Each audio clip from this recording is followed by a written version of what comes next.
Welcome all.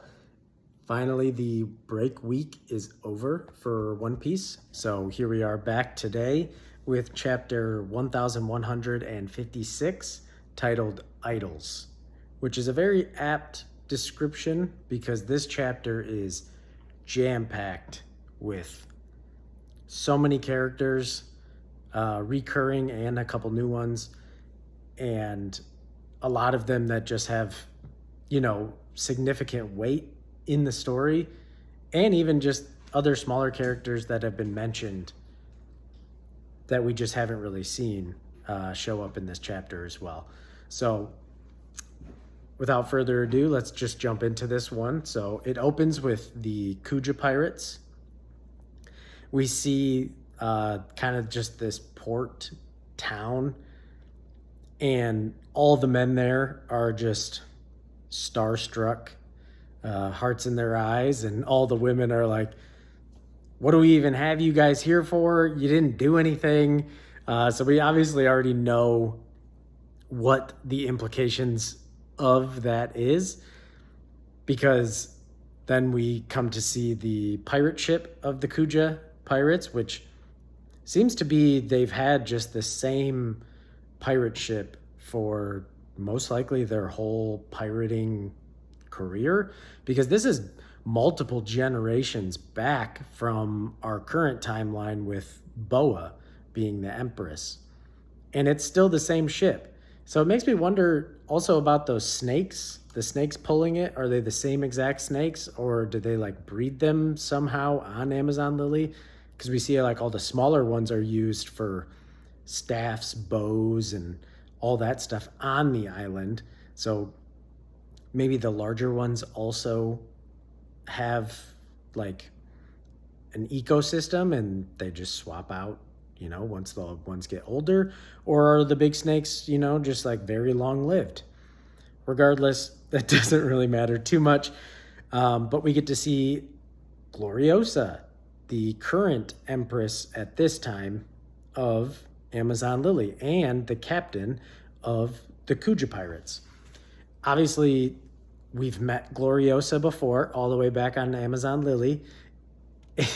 You wouldn't recognize her, of course, because for some reason there are some unfortunate women in One Piece that once they age, it is not very kind. Time is not very kind to them, which I guess would be Oda is not very kind to them, because it's actually Granny Nyan that we see in Amazon Lily. And I mean, it just completely different person. But so it's funny just seeing their current visuals compared to their previous visuals, and just how aging affects everyone very differently in the One Piece world. Because it's not just exclusively women or men, because we have other examples in this chapter of women that age perfectly fine. So it's pretty cool, because then we get to see that Gloriosa has fan letters. So apparently maybe it's even the areas that they, attack, and all of the men that were there, are still infatuated with their beauty and they're sending them letters. Or maybe it's young women around that revere them because they're an all-female pirate crew. So it's just really cool to see that there is at least some appreciation from other people in the One Piece world, even though they're pirates. But then we get a funny moment of seeing this massive pile of fan letters in the back, and Gloriosa's like, what is that? And then we find out that it's actually Shaki's fan letters, which it's just like 100 times more than Gloriosa's.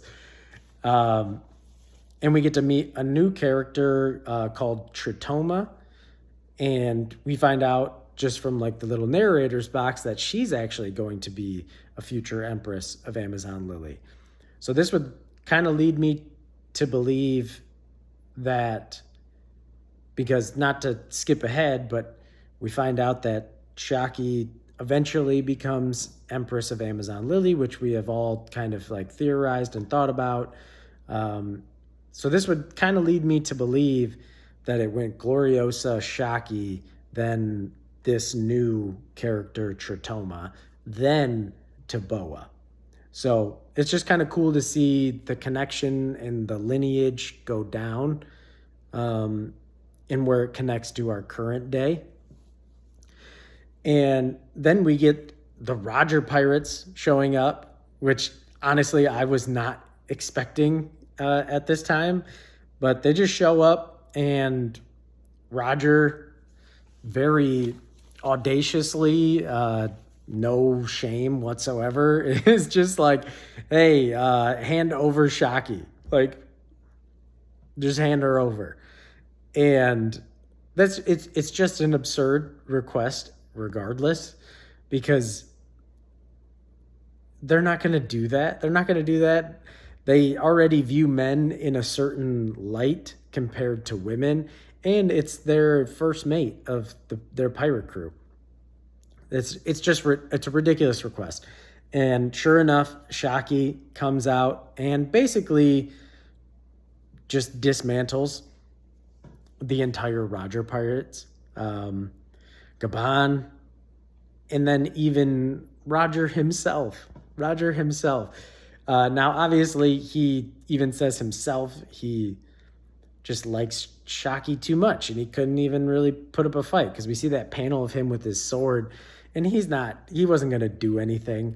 And I just found it to be very funny, because for me, it gives these older generation of characters, and especially Roger, I think it gives him more humanity in his character, because he is, in our current timeline, he's like the legend, because he actually was the Pirate King. He accomplished what no other person has been able to accomplish, and he incited the great pirate era. So it's just, he's like a mythical figure, but he's also really goofy, and like a lot of men, has a major weakness for beautiful women. It's such a common thing, even in real life every day. Like a lot of people deal with that. So to me, I enjoyed it. I'm sure some people out there are somehow going to be upset about it, because maybe they think it makes Roger look bad. I think that's looking way deep into it. I think it's just supposed to be lighthearted and funny, and it does make sense. It's not, they weren't there to have a fight to the death. Ultimately, Roger came for Shaki, and she took him out. And then we get this awesome moment. Well, first of all, Shaki, after defeating Roger, just proceeds to tell the Kuja pirates, yeah, just take all their treasure. Just take it all. Like, they're not going to fight back.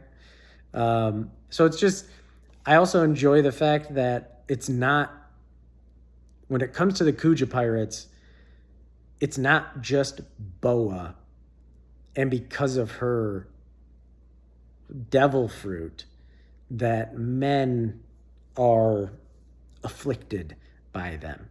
Apparently it's always been a thing, because it's an island of beautiful, exclusive women. So I think it just kind of all plays in really well. And obviously Shaki is a bit more dark and a bit more not as like cutesy, like Gloriosa is kind of along that line, and Shaki's more of like the gritty, dirty, darker type of beauty. So, and we get an interesting moment where Shaki actually speaks to Rayleigh in this chapter, and she even says, like, it must be hard being you, because Rayleigh's the only one sitting there kind of just unfazed, and he's like, yeah, I'm surrounded by a bunch of idiots. And just, I love seeing the crew dynamic on the Roger Pirates, because there's a lot of there's a lot of similarities between the Roger Pirates and the Straw Hats. And, you know, it's always been kind of something that's been reflected between the two crews and their similarities. Obviously, there's their differences. But it is cool to see. It kind of reminds me of, like, on the Straw Hats, when everybody kind of gets ahead of themselves or they're doing stuff and Zorro has to kind of like step in. But it's also funny because Zorro himself is not the sharpest tool in the shed. We're not even going to talk about when it comes to directions, but I just really liked it. She throws a wink at Rayleigh, so maybe the fact that he's not overly infatuated with her is what actually opened her up to, you know, their eventual future relationship, because we do know they're married. They are married in the current timeline. And she even says her chapter that she will not submit to anyone else's, you know, control or be underneath them. And obviously she changed her mind. So I don't know if we'll ever get it, but I'd be curious to kind of see what the history there is between her and Rayleigh, because this just seemed to be kind of like a chance encounter, but it most likely was the beginning of kind of their relationship. So then while the Kuja Pirates are in the midst of raiding the Roger Pirates, which is a sentence I don't think I ever thought I was going to say, the Navy shows up. And both the Kuja Pirates and the Roger Pirates are like, all right, time to pack it up. Let's get out of here. And we come to find out someone on the Roger Pirates is like, Captain, it's Garp. It's Garp's ship. Assuming we don't really get to see it in the chapter because it's kind of like far away and really small. Assumedly, it's his ship with the dog masthead. And immediately, Roger changes his mind from, hey, let's get out of here, to we are going to battle right away. He did a full 180. Just the fact that it was Garp. And I'm assuming part of it was pride, because he didn't want to feel like he was running away from Garp. So he has no choice but to stay and fight. And I just love their dynamic. We get to see an awesome, like, side-by-side paneling of Roger and Garp, you know, both saying, let's crush them. So their rivalry is just something that I have always deeply enjoyed, especially because we see a lot of pirate rivalries, you know, between pirates. And honestly, we don't see too many pirate marine rivalries. So I've always loved their dynamic, and they're just hilarious because they literally could not care about anything else. But if the other person is there, it's go time. We're throwing hands. And then we get to see this awesome panel. It's also kind of funny looking a little bit, but of Roger and Garp clashing. You know, they're both using Conqueror's Hockey. They both land off hits. So Garp punches Roger right in the face. Roger gets a slash off of Garp's like midsection. And, you know, both draw blood. Clearly it's something, it feels to me like they've just been doing this over and over and over again. And, you know, we've had statements throughout the series of, you know, they've, you know, come close to killing each other multiple times. I mean, their rivalry and relationship obviously runs very deep. I mean, it led to all this stuff with Ace. So it's just, I've always loved the dynamic. Seeing those two clash is awesome to see in a flashback. They're both young, hot-blooded before their ultimate achievements have kicked in. So they're just scrapping. They're just like, let's get it. And it's really cool because we even see in their frame that they clash, the narrator even comes in to say that Roger, Garp, and Rox would be known, like basically declares them as legends in the Great Pirate Era. They would be known as legends after Roger's execution and beginning of the Great Pirate Era, which is true. I mean, we've always heard, Roger, he's the Pirate King. Garp, he's the hero of the Marines. The funny part is that the narrator mentions Rox, but Rox is actually it seems to be much less known amongst like the general public, not amongst the pirates. And it seems even in the Marines, it's a much more reserved, hidden topic, which, we see all the way back when it was the Rox Pirates were first mentioned by Hina, all the way back for the Reverie. Even then, Garp was like, oh, you kind of surprised that she was bringing them up. So my assumption is the government tried their absolute hardest to snuff out Rox and his legacy. It was kind of impossible because it was kind of impossible for Roger because he actually became the Pirate King. He reached Laugh-Tale and had his whole grandiose speech inciting the Great Pirate Era. Kind of hard to put, the cat back in the bag for that one. And then, of course, for Garp, he's the hero of the Marines. The Marines are on the side of the government. So, of course, they're not going to do anything to inhibit his legend. But for Rox, his goal, he was always directly opposed to the government and the people at the very top.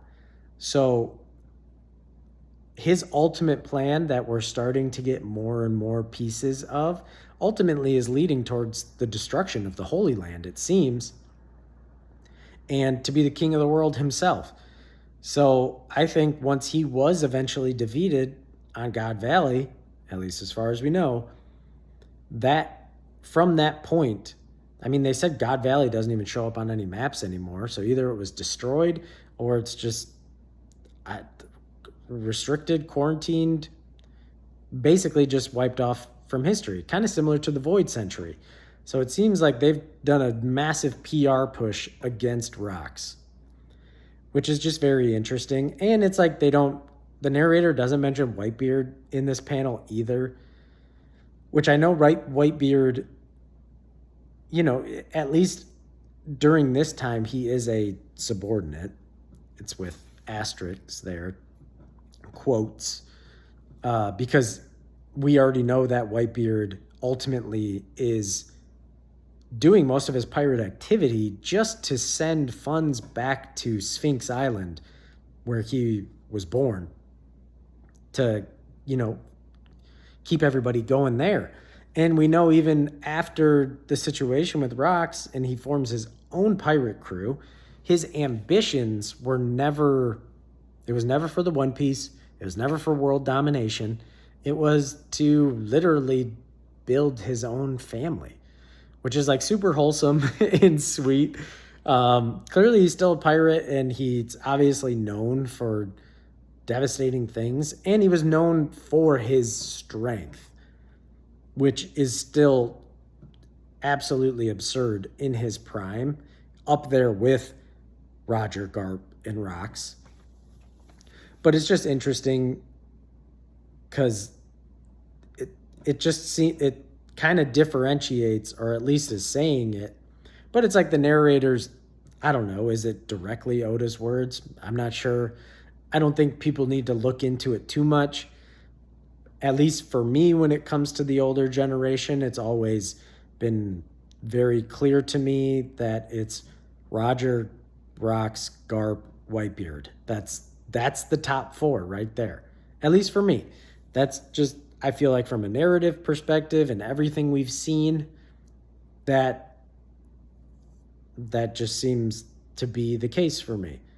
But you guys let me know in the comments below if you differ in that regard. So continuing on from there, from their clash, what I actually noticed in one of like the smaller panels of when we cut back to the Kuja pirates, they had left. They dipped. They were like, nope, we're out. You guys can go ahead and fight it out. But it's pretty cool because we see the Kuja pirates in their ship, and in that panel, Roger and Garp, they're not even in that panel anymore. They're too far away.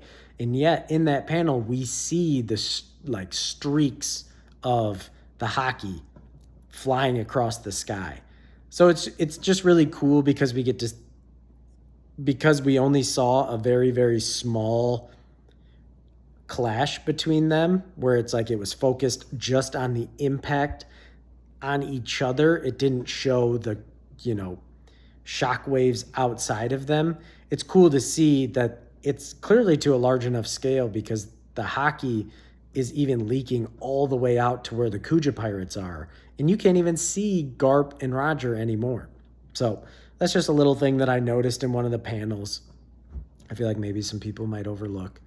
So then the Kuja, they obviously escape, but then we cut back and we see that Gloriosa, that's the beginning of her getting love sickness. Now, I don't know if it is Roger.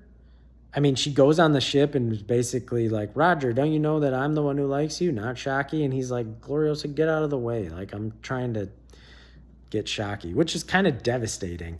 So it's like, would after that interaction really make it so Gloriosa falls in love with Roger because of his rejection? So I'm not sure. Maybe it was actually someone else on the Rogers crew that we just don't know. Who knows? Maybe... No, it wouldn't be. I was going to say Crocus, but Crocus doesn't join until after Roger is sick, and this is still much earlier. So maybe it's someone we don't know. Who knows? I don't know if we'll ever find out. Because we ultimately know that Gloriosa does not die from her love sickness, but it does make her incapable of being the Empress any longer, because it says that shortly after that encounter with the Roger pirates that Shocky becomes Empress. So that's kind of where I got the timeline for the Empresses of Amazon Lily, because we know Shocky shortly after that becomes the Empress, but then we also have the new girl Tritoma introduced as a future Empress as well. So that's why I'm saying Gloriosa, Shocky, Tritoma, Boa. So we don't know what happened to that other Empress. Maybe back in, and I'm just not remembering correctly, maybe back in Amazon Lily, they talk about the previous Empress, and maybe she got love sickness, because that kind of seems to be a reoccurring thing that goes on amongst them, and maybe it's just because they grew up their entire lives with no men around. So it just... when it happens at such an intense, large scale that it basically drives them to insanity and sickness. But then the chapter transitions back to Elbaf, and we're back at Ida's Tavern, and we come to find out that Loki was actually saved at sea because he stole a ship and it sunk and he was drowning. So he was actually saved. And Ida is actually chastising the man who saved Loki because he waited to save Loki. Because we know on Elbaf, Loki is basically, he's the cursed prince. He's the one who's, anything bad that has happened since his birth is because of him. Now, obviously, Loki doesn't help his own case, because whenever Harold is out and about doing his thing and he leaves, Loki takes that opportunity to just wreak havoc. So I don't blame the residents, but also at the same time, Ida makes the point of he's a child. You were just like, I don't care what you say, you were just going to let a child drown right in front of you. So I think, she's in the right. It doesn't matter what Loki's done.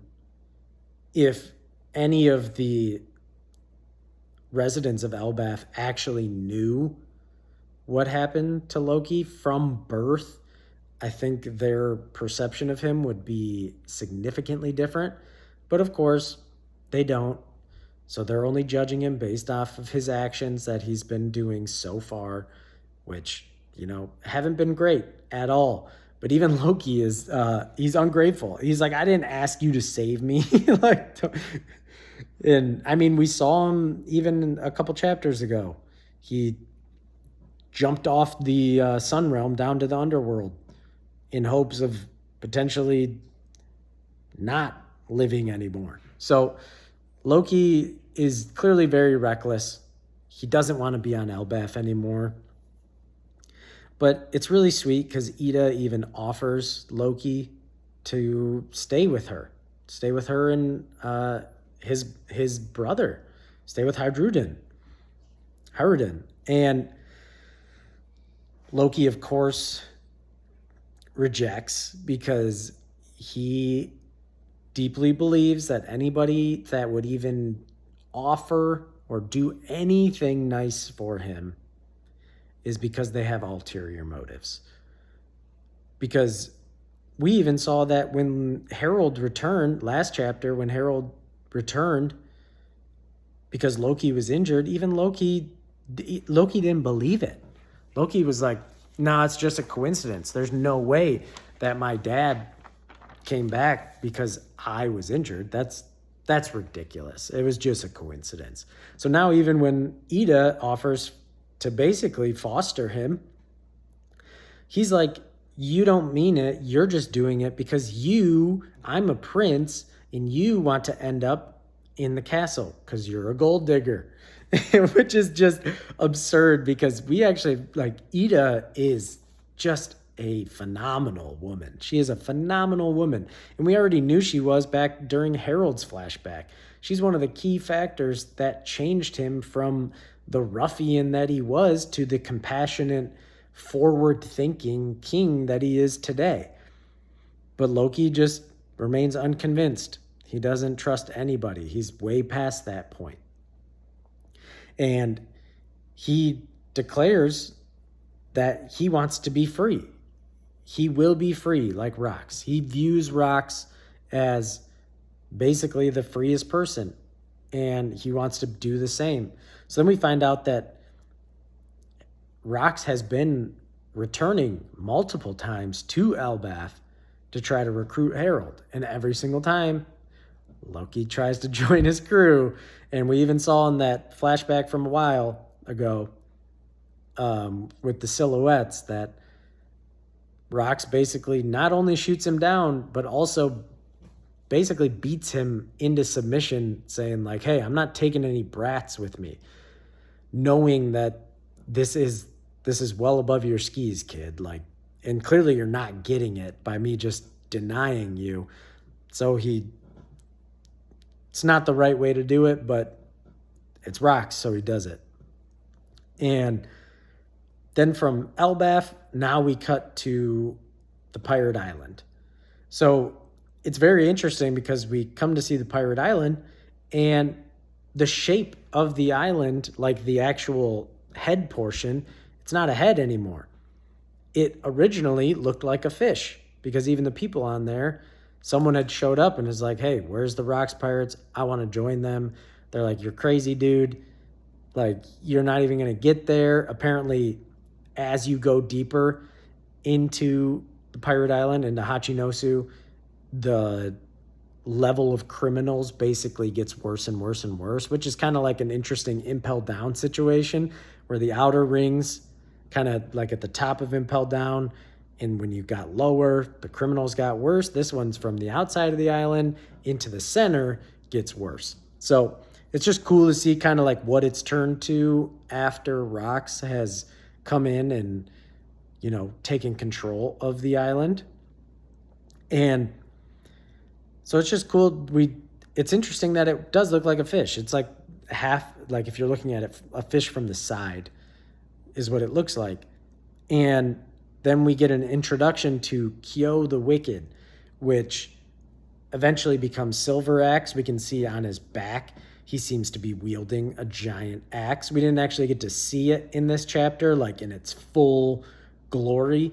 Hopefully we will soon, because we've seen obviously like Scopper using dual wield axes, but they are not literally the size of his body.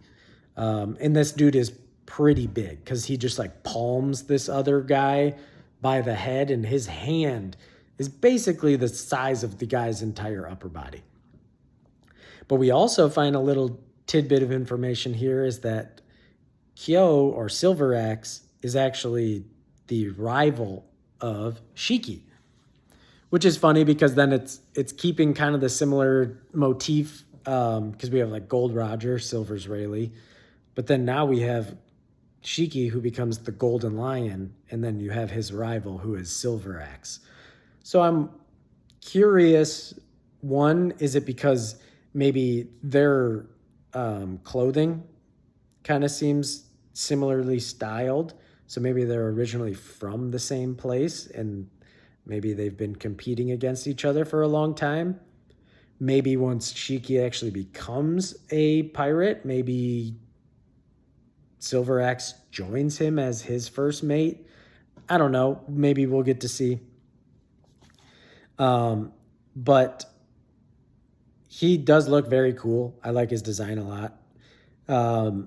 Then we see an explosion in the background, and it's actually Rox is inside the giant rock structure that looks like a fish, but he's blown out now 2 massive holes, which we come to find out it's the eye holes of, the rock structure in the future that we get to see while Blackbeard is currently the, person who controls Pirate Island.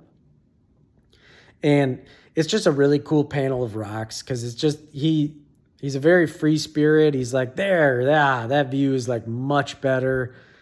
And there's a really cool panel of him like just, holding his arms out. It's very simple, but I found it to be very cool. Rox has just been, I feel like Oda has really knocked it out of the park. 1, with his design, but 2, like 1 with his design, 2, his ambitions, but 3, his character. I find his character to be very compelling. He's very charismatic, but he doesn't feel just like this dirty trickster. Not like, it's different from Blackbeard. I'm happy that even if Blackbeard has the same desire that was inherited from Zebek, he's not the same as him, which we come to find out in a little bit why he is even more different from him. But before that, Rox actually declares that he is on the hunt for 2 specific devil fruits. And one of them, he says, is on Elbaf, but it's reliant. He needs Harold in order for it to like show its true worth. He needs Harold to eat it. Which that just kind of like makes my mind start, ticking. Well, why exactly Harold? And my first initial thought is ancient bloodline, the ancient giant bloodline. Feel like it's been established that it's special, it's extra strong, they're extra big.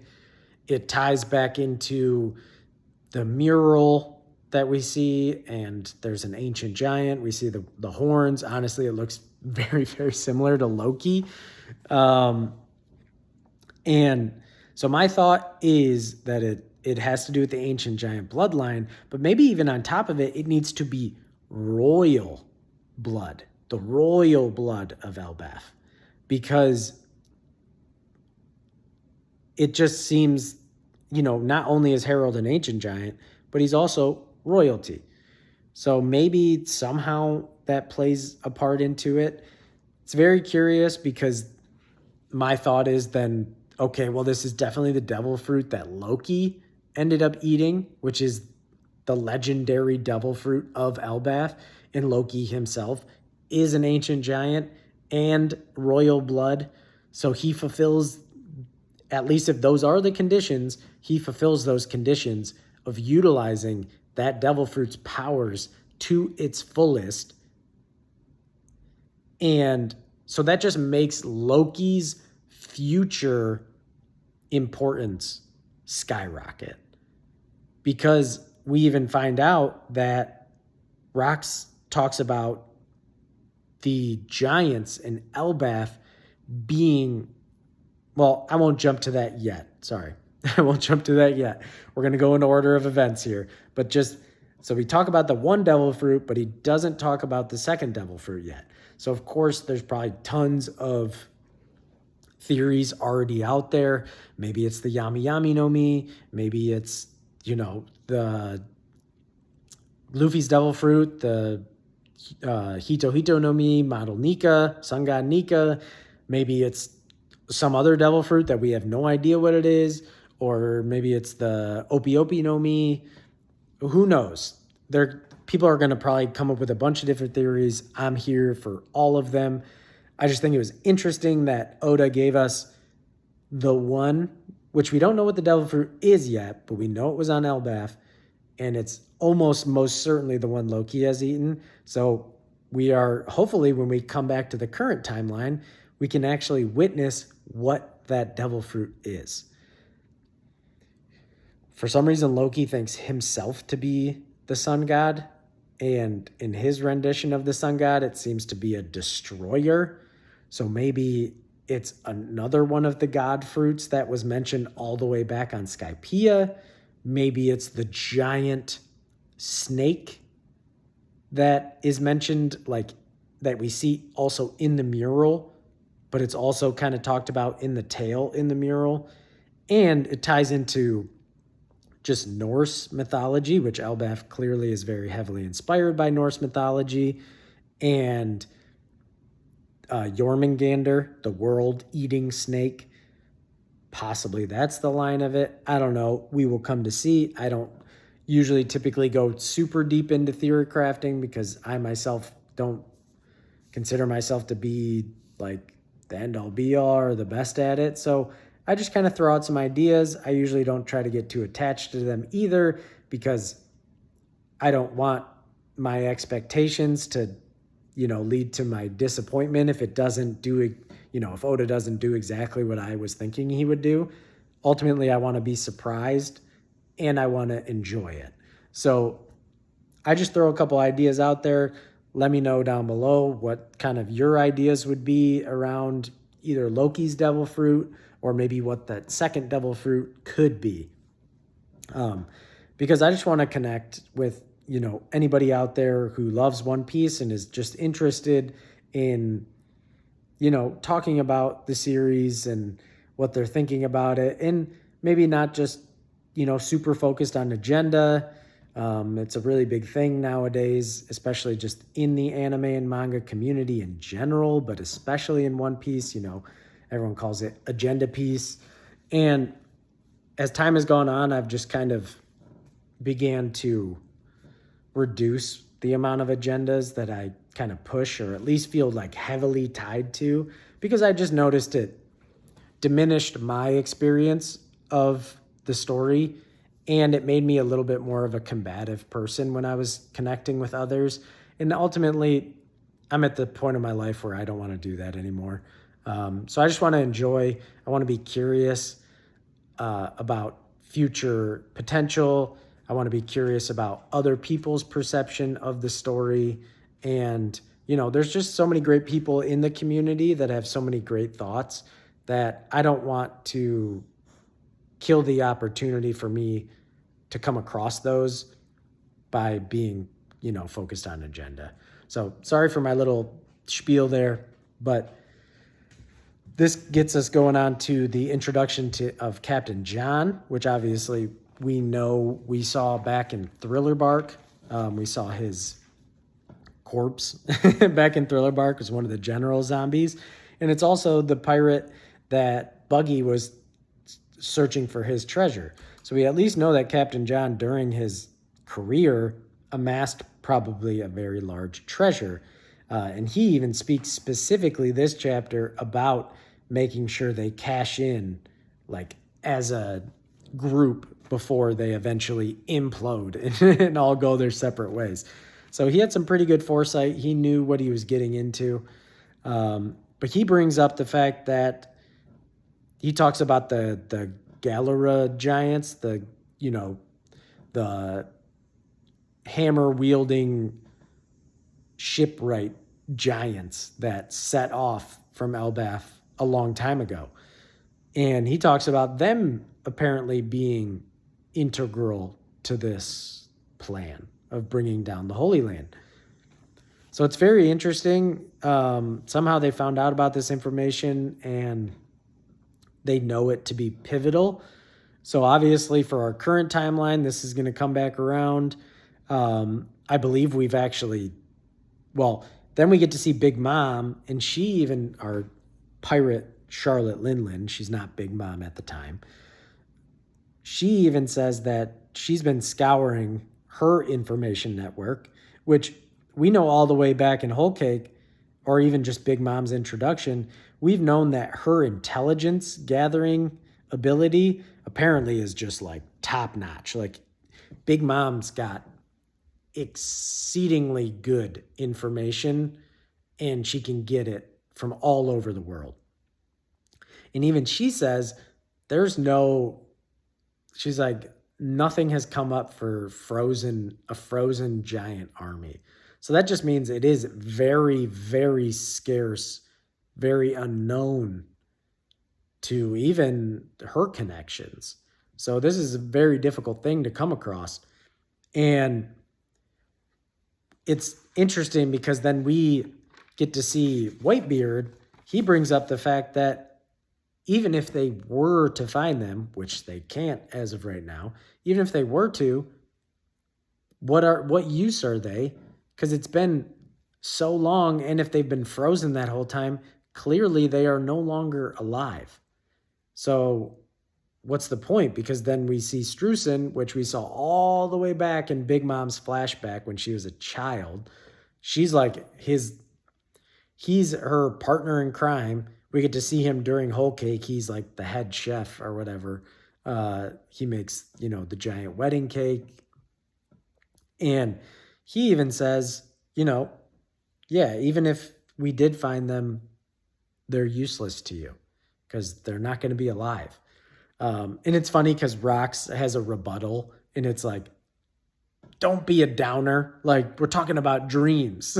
So I like this because he's not just like, oh, don't like shut up, don't speak up, know your place type of person. He's even just like, hey, don't be a downer. Like, I'm dreaming over here. And it's very, very akin to Luffy, to Roger. Like, when it comes to their dreams, they don't want to hear about logic. Because then we even know at post Wano, when we have Luffy's dream get revealed to the crew, they're all dumbfounded at whatever it is. And they're talking about, just how crazy it is. He needs to get his head checked, like Chopper, check him out. He's obviously crazy. And Luffy just is unbothered by it. Like he doesn't want to hear the logic of why I can't do it. He believes he can. So he's going to strive for it. And he believes becoming Pirate King will allow him to achieve whatever it is. So that's his goal right now. And it's just really cool because I think it translates really well into real life in the fact that a lot of us have a lot of like dreams that other people would deem not logical, irrational, why go for them? And I'm not saying you need to be foolhardy and, you know, just think everything is going to be sunshine and rainbows. But if you have a dream, if you have something you truly desire, don't let other people's perception of what's possible dictate your actions. Just don't. I mean, that's the reason I'm sitting here today recording these videos, the reason I started my YouTube channel. I have a dream and a desire to connect with as many people as I possibly can. And I want it to be over the things that I love, which are anime and manga and just life in general. I want to just connect with as many great people and deepen my understanding of not only manga and anime and the series that I love, but also I want to deepen my understanding of life. And that's why I'm on here today. And a lot of people have told me, that's a dream. And regardless, I'm going to be here doing this. I enjoy it. So just, go after what you want. Don't let other people put limitations on you because they have limiting beliefs themselves. That's just my little motivational spiel here. Sorry to derail it for a second, but I just really liked that from Rox. He just has conviction, and it's not a domineering conviction. It's just a genuine, I'm talking about my dreams right here. You don't need to come in and try to, berate them or tell me why it's not going to work. So then we get introduced to a new character named Barbell. He's the fishman. And he points out that even if they did find the giants, and even if they were alive, they're not going to listen to Rox. Why would they listen to him anyways? And Rox basically is like, well, that's also why Harold is the key. He's the current king of Elbaf, meaning if they are alive and we do find them, technically they are beholden to his command. So one, Harold is of importance for his own physical power, for his position, for that devil fruit and bringing out the most in it, but also so that when we find these frozen giants, he can command them. And for us, we maybe believe that the frozen giants are located on Punk Hazard, because in all the way back in Punk Hazard, we see Nami and the group end up in that cavern where then we see all of those frozen, giants. They're humongous. They're humongous people. We don't get any confirmation, but at least out of everything we've seen in the series, either we haven't seen them at all or that is them. How'd they get there? Don't know. They clearly must have already been there even before the meltdown of the Punk Hazard research facility and even after the Akainu and Aokiji battle for Fleet Admiral. So very interesting. I'm assuming that's where Oda's going to go back to. Excited to see how he connects it all. He's doing the thing again where here we are hundreds of chapters later from Punk Hazard on something that you'd probably just kind of think as a throwaway aesthetic of the island now may end up being a legitimately massive pivotal key of the plot somehow. Crazy. So then we get to see the last member, which is a young Kaido. We finally get to see Kaido officially on the Rox Pirates, and Kaido just comes to the conclusion, well, ultimately we can just force them with our strength. Might makes right. If they can't beat us, they have no choice but to follow us. And in the same vein, we can do the same to that Herald guy. Like, why not? Let's just force him. And that immediately elicits a boot to the face for Kaido. And Rox immediately goes against this. He is visibly upset, ready to literally throw down with Kaido. The others step in, they're all like, hey, we know this is going to blow up in our face, but can we please, can we calm this down? One, we just, basically reclaimed this island for ourselves. We don't need to destroy it here, which is really interesting because obviously we know Rox is capable of that, but this is a very young Kaido. And they're even saying if those two fought, Kaido, they would still destroy the island. I think a lot of that comes down to Kaido's just insane durability. I don't think all of his durability came from his dragon devil fruit that he eventually obtains. I think his constitution, his physical body has just always been kind of special. We don't know his origins, but clearly he is a physical phenomenon. We even know when he was a kid, he was the strongest soldier of his country, got sold off, blah, blah, blah. He's strong, even for a kid at this time. Obviously, Rox would absolutely crush him here. Even Kaido, we see in Wano, has Rox in his, Mount Rushmore of fighters, of combatants, of strong people. So we know he knows Rox has got it like that.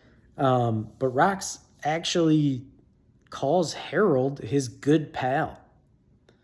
So it's not just, even though Rox knows how pivotal Harold is to his plan, he is still against forcing him into it because he actually does view him as a friend, which is just crazy.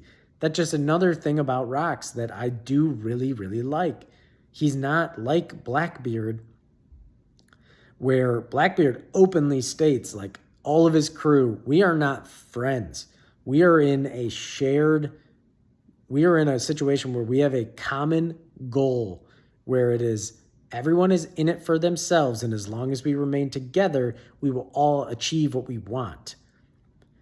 But Rox actually cares about at least some people that he views as friends. And we know it seemed very one-sided from Rox after their initial clash. He was basically like, hey, dude, let's become friends. And Harold's like, what? I'm not becoming friends with you. You're a criminal. And Harold keeps denying it, but we know Rox has now returned to Elbaf multiple times to recruit Harold. And I'm assuming just as time has gone on, Harold hasn't joined, but I'm sure Harold actually does view Zebek as a friend, which is just crazy. It shows he's very similar to Luffy and Roger, where when it comes to their friends, they're willing to take on anybody, but they also just have this energy that just sucks in people. And I've really liked Rox. His introduction has been great. He's obviously very cool. It's got a lot of aura, very powerful. But just on a character standpoint, he's charismatic. He's kind of funny. He also stands up for his friends. So I just have really liked that.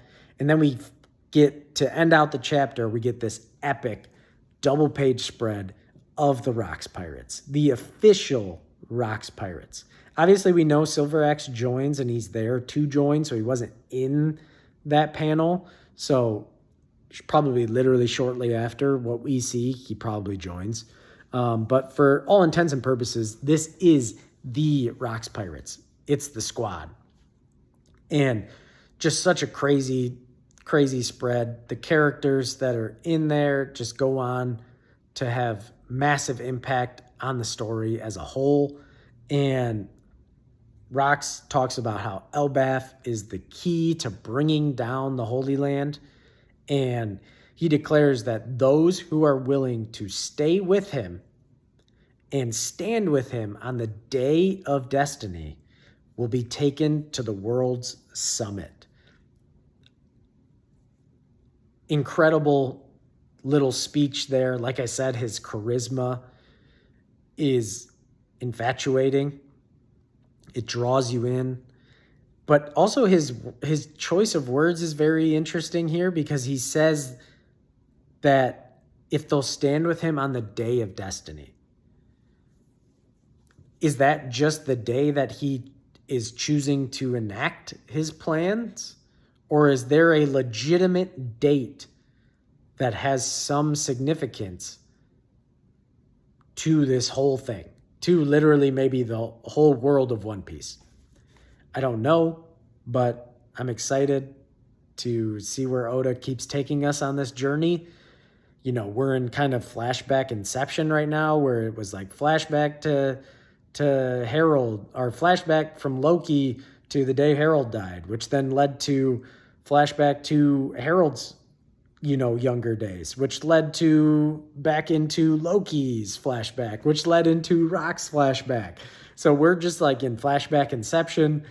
But I'm really enjoying One Piece right now. I think Oda is crushing it. I think Elbaf has been fantastic.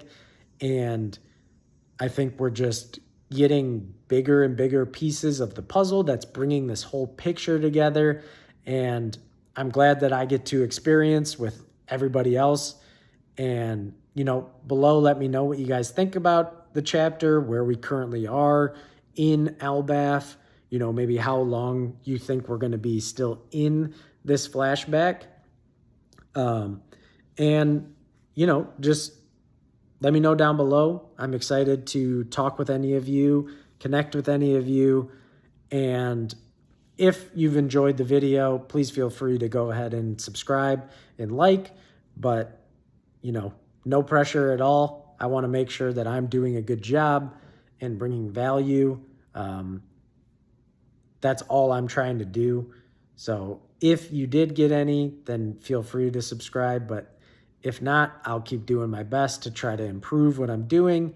As time goes on, I'm planning on actually like having a full setup and, leading to more editing. But for now, this is what I got. I'm a dad, I'm married, I have a son, and this is this is the situation of me, wanting to pursue this journey on YouTube.